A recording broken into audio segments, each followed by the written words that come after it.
शुक्लां विचारसारपरमाद्यां जगद्व्यापिनीं वीणापुस्तकधारिणीमभयदां जाड्यान्धकारापहां हस्ते स्फाटिकमालिकां विदधतीं पद्मासने संस्थितां वन्दे तां परमेश्वरीं भगवतीं बुद्धिप्रदां शारदां। శ్రీ మహాగణాధిపతయే నమః. శ్రీ మహాసరస్వత్యై నమః. శ్రీ గురుభ్యో నమః. మే నెలలో గోచార ఫలితాలు ఎలా ఉన్నాయో తెలుసుకుందాం. మే మాసంలో ఉన్నటువంటి గ్రహస్థితిని ప్రధానంగా మనం చూసినట్టయితే సూర్య భగవానుడు 15వ తారీఖు వరకు మేషరాశిలో సంచరిస్తున్నాడు. తదనంతరం వృషభ రాశిలోకి ప్రవేశించి మాసాంతం వరకు కూడాను వృషభ రాశిలో ఉంటున్నాడు. కుజుడు 12వ తారీఖు వరకు మీనంలో సంచరిస్తున్నాడు. 12 నుండి మాసాంతం వరకు మేషరాశిలో సంచరిస్తున్నాడు. బుధుడు 1వ తారీఖు నుండి మేషంలో సంచరిస్తున్నాడు. 15వ తారీఖు వరకు ఉంటున్నాడు. 15వ తారీఖు నుండి వృషభ రాశిలోకి ప్రవేశిస్తున్నాడు. 29వ తారీఖు వరకు వృషభంలో ఉంటున్నాడు. 29 నుండి మాసాంతం మిథున రాశిలో ఉంటున్నాడు బుధుడు. గురువు మిథున రాశిలో సంచరిస్తున్నాడు. శుక్రుడు 14వ తారీఖు వరకు వృషభ రాశిలో సంచరిస్తూ 14వ తారీఖు నుండి మిథున రాశిలోకి ప్రవేశించి మాసాంతం కూడాను మిథున రాశిలో సంచరిస్తున్నాడు. శనైశ్చరుడు మీనరాశిలో సంచరిస్తున్నాడు. రాహువు కుంభరాశిలో సంచరిస్తున్నాడు. కేతువు సింహరాశిలో సంచరిస్తున్నాడు. ఈ విధంగా ఈ మే నెలలో గ్రహస్థితి ఈ 8 ముఖ్యమైనటువంటి గ్రహాల యొక్క సంచారము ఉంది. దీన్ని ప్రధానంగా చేసుకొని 12 రాసుల వారికి గోచార ఫలితాలు ఎలా ఉన్నాయో తెలుసుకుందాం. మిథున రాశిలో జన్మించినటువంటి స్త్రీలకు ఈ మే మాసంలో గోచార ఫలితాలు ఎలా ఉన్నాయో తెలుసుకుందాం.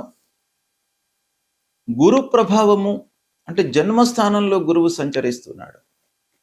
ఇది ఒక రకంగా గోచార రీత్యా ప్రతికూలమైనటువంటి స్థానమే. అయితే గురు భగవానుడి యొక్క అనుకూలత మీ రాశిలో సంచరించడం అనేది కొంతవరకు మిమ్మల్ని ప్రభావితం చేస్తుంది. అంటే మీరు కష్టపడితే ఆలోచిస్తే ఆ గురువు యొక్క అనుకూలత మీకు కలిగేటువంటి అవకాశం ఒక పక్కన మీకు ఉంది. ఇక వ్యక్తిత్వము మీ సహజ లక్షణము అనేటువంటిది ఈ మాసంలో బాగా బయటపడుతుంది. అందరితో కూడాను కలిసి మెలిసి ఉండేటువంటి అవకాశాలు బాగా కనబడుతున్నాయి. దాంపత్యంలో ఆనందంగా ఉంటారు. ఇకపోతే అనుబంధము అందరితో కూడాను బలంగా ఉంటుంది. ఆత్మీయులు, స్నేహితులు, బంధువులు, దగ్గరి వాళ్ళు వీళ్ళందరితో కూడాను మీరు అనుకూలంగా ఉంటారు. ఉద్యోగంలో ఉన్నటువంటి మహిళలకు కూడాను ప్రమోషన్ లభించేటువంటి అవకాశం కనబడుతుంది. వ్యాపారం చేస్తున్నటువంటి మహిళలు, ముఖ్యంగా చిన్న చిన్న వ్యాపారము, ఫైనాన్స్ బిజినెస్ చేస్తున్నటువంటి వాళ్ళు, చిన్న వ్యాపారస్తులకు కూడాను ఈ మాసం బాగా కలిసి వస్తుంది. ఇక సాఫ్ట్వేర్ రంగంలో ఉన్నటువంటి వారికి, రియల్ ఎస్టేట్ రంగంలో ఉన్నటువంటి వారికి కొత్త ప్రాజెక్టులు వచ్చేటువంటి అవకాశాలు ఉన్నాయి మీరు చేస్తున్నటువంటి సంస్థల లోపల. తద్వారా కొంత మీకు అనుకూలత గోచరిస్తుంది. విద్యార్థినులకు కూడాను అనుకూలమైనటువంటి మాసం. మంచి ర్యాంకులు సాధించేటువంటి అవకాశాలు ఉన్నాయి. కాబట్టి మీరు కొంత ఏకాగ్రతతో ఉండండి, సత్ఫలితాలను పొందుతారు. ఆరోగ్యము స్థిరంగానే ఉంటుంది. కుటుంబం లోపల అందరి సహాయ సహకారాలు అందుతాయి. రావాల్సినటువంటి డబ్బు వస్తుంది. అయితే ఖర్చులు కూడాను ఒక పక్కన బాగా ఉన్నాయి గనక నియంత్రణపై మనస్సు నిలపండి. పిల్లల యొక్క సెటిల్మెంట్పై మీరు మనస్సు నిలపండి. వాళ్ళు మంచి విజయాలను సాధిస్తారు. ఇక స్నేహితుల సహాయ సహకారాలు మీకు అందుతాయి. కోర్టు విషయం లోపల మీకు విజయం చేకూరేటువంటి అవకాశాలు ఉన్నాయి. ఏవైనా పెండింగ్ కేసులు ఉన్నట్టయితే ఈ మాసంలో మీకు కలిసి వచ్చే అవకాశాలు ఉన్నాయి. కొత్త పరిచయాలు ఏర్పడతాయి. గౌరవ మర్యాదలు లభిస్తాయి. ధైర్యంతో మీరు ముందుకు వెళ్తారు. ఓవరాల్గా మిథున రాశి వారికి కొంత మిశ్రమైనటువంటి ఫలితాలు ఉన్నప్పటికీ మీరు కొంత ఇంట్రెస్ట్ తీసుకున్నట్టయితే మంచి ఫలితాలు గోచరిస్తున్నాయి. గ్రహస్థితి ప్రతికూలంగా ఉన్నప్పుడు మనము చేయవలసినటువంటి కర్తవ్యం ఏంటంటే పరిహారాలు చేసుకోవడము, భగవంతుడి యొక్క అనుగ్రహాన్ని పొందడము. ఈ క్రమంలో పరిహారము అనగానే ఆ గ్రహానికి సంబంధించినటువంటి జపము, దానము ఇవి చేసుకోవడము.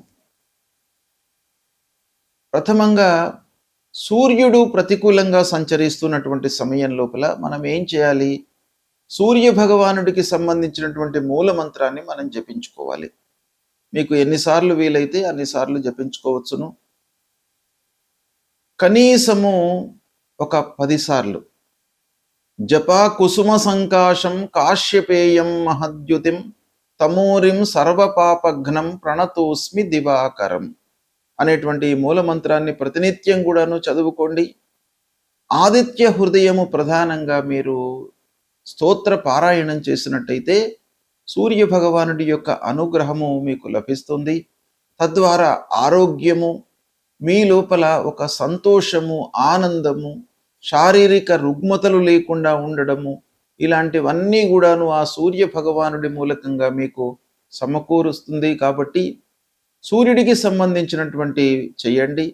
గాయత్రి ఉపాసన చేయండి. సూర్య నమస్కారాలు చేయండి. సూర్యుడికి అర్ఘ్యప్రదానం చేయండి. ఇవి చేసినట్టయితే మీకు ఆరోగ్య సమస్యలు లేకుండా ఉంటాయి. ఆరోగ్యమే మహాభాగ్యం కాబట్టి సూర్యుడి యొక్క సంచారము మన పైన చాలా ప్రభావాన్ని చూపిస్తుంది. డైరెక్ట్గా మనకు ఆరోగ్యం పైన, ఆరోగ్యం ద్వారా మిగతావన్నీ కూడాను లింక్ అయి ఉంటాయి. కాబట్టి ప్రథమంగా ఆరోగ్యానికి ఉండడానికి సూర్య భగవానుణ్ణి మీరు సంతృప్తి కొరకై ఈ స్తోత్ర పారాయణం చేసుకోండి. అదేవిధంగా అంగారకుడు ప్రతికూలంగా ఉన్నప్పుడు అంగారకుడు 3, 6, 11 స్థానాల లోపలనే మనకు అనుకూలమైనటువంటి ఫలితాలను ఇస్తాడు. కనుక అంగారకుడు ప్రతికూలంగా ఉండడానికే ఎక్కువ అవకాశాలు ఉంటాయి.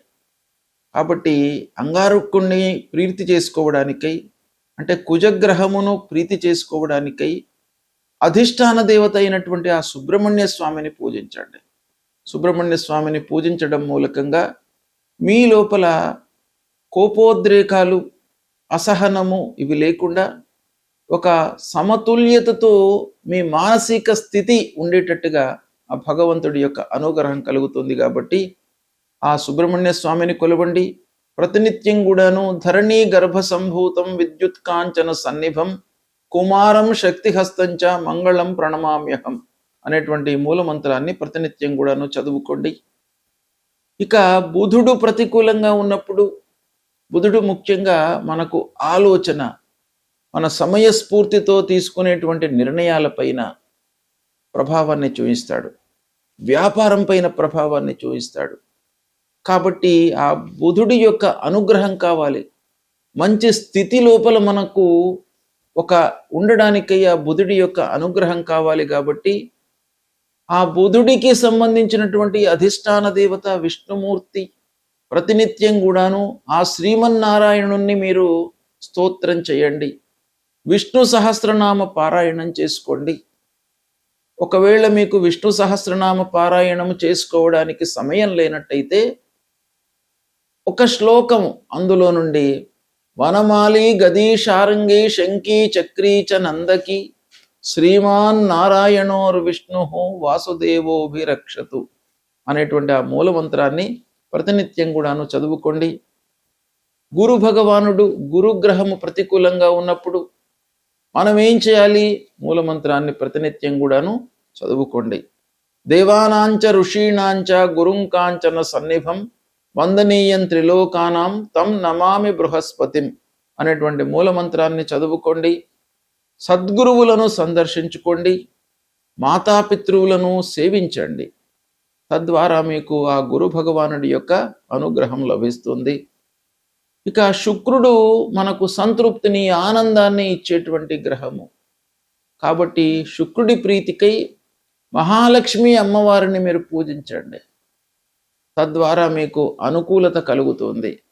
ఇక ప్రధానమైనటువంటి గ్రహము శనీశ్వరుడు. శని ప్రతికూలంగా ఉన్నప్పుడు తప్పకుండా పరిహారాలు చేసుకోవాలి. నీలాంజన సమాభాసం రవిపుత్రం యమాగ్రజం ఛాయా మార్తాండ సంభూతం తం నమామి శనేశ్వరం అనేటువంటి మూలమంత్రాన్ని ప్రతినిత్యం కూడాను జపించండి. హనుమాన్ చాలీసా పారాయణం చేయండి. నల్లని నువ్వులు, ఇనుప ముక్క, నల్లని నువ్వులతో చేసినటువంటి నూనెను మీరు దానంగా ఇవ్వండి.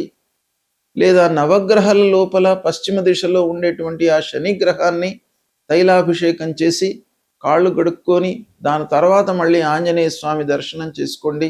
అలా చేసుకున్నట్టయితే మీకు శని భగవానుడి యొక్క అనుగ్రహం లభిస్తుంది.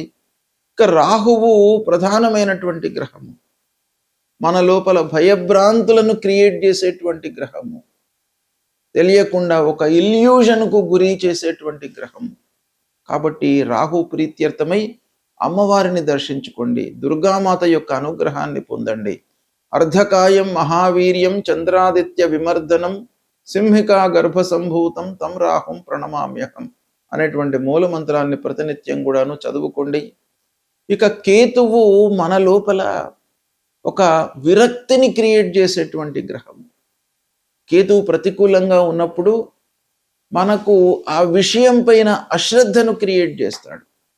శ్రద్ధ లేకుండా మనం పని చేసినట్టయితే సక్సెస్ రేట్ అనేటువంటిది తగ్గిపోతుంది సహజంగా.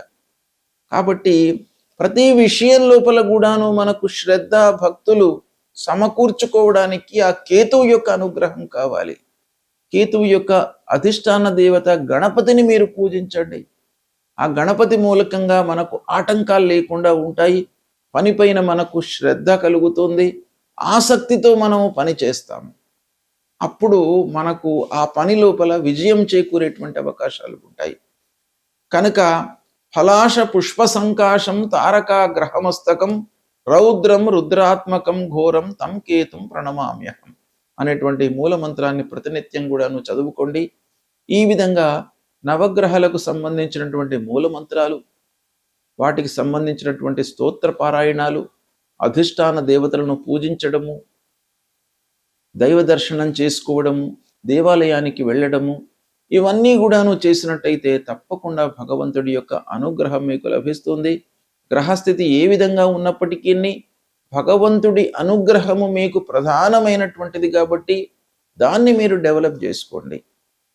దేవాలయానికి వెళ్ళండి, మీకు సత్ఫలితాలు కలుగుతాయి. శుభం.